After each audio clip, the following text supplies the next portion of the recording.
జయ హో జగజ్జేత. నిన్న ఏం జరిగిందంటే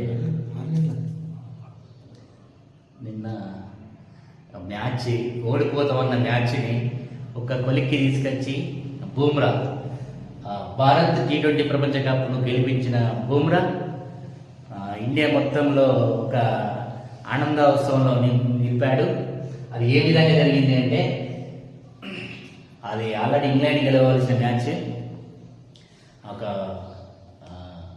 ఒక రేంజ్లో నేను చెప్పలేకపోతున్నా అనేది ఇండియా గెలిచిన ఆనంద ఉత్సవంలో చెప్తుందాం. నిరాశ అవహించింది, దుఃఖం తన్నుకొస్తుంది, ఓటమి తప్పదన్న భావనలో మెలిపడిపోయింది. 7 నెలల కిందే వన్డే ప్రపంచ కప్ ఫైనల్ ఎదిరిన పరాభవం గుర్తొస్తుంటే బాధ రెట్టింపవుతుంది.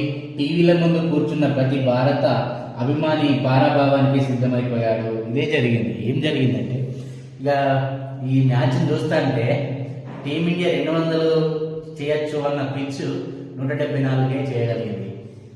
ఆ టైంలో ఇండియా ఓడిపోతుందని ఒక్కొక్కరికి నిరాశగా ఎదురైంది. వెనక్కి హృదయంతో ఒకరైనా రోహిత్ సేన కప్పు గెలుస్తుందని ఊహించి ఉండరు. ఎందుకంటే ఫైనల్లో గెలవడానికి దక్షిణాఫ్రికా చేయవలసింది 24 బంతులే. 24 బంతుల్లో 26 పరుగులే చేయాలి. అలాంటి స్థితిలో జట్టు ఓడిపోతుందని ఎవరైనా కలలోనైనా అనుకుంటారా? కానీ అద్భుతం జరిగింది. ఓటమి కొరల్లో నుంచి నమ్మశక్యం కాని రీతిలో పుంజుకున్న టీమిండియా దక్షిణాఫ్రికా నుంచి విజయాన్ని లాగేసుకుంది.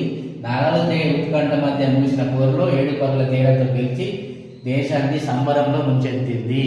ఇది ఒక బూమ్రా చేయబట్టి టీమిండియా T20 ప్రపంచ కప్ గెలుచుకోవడం జరిగింది.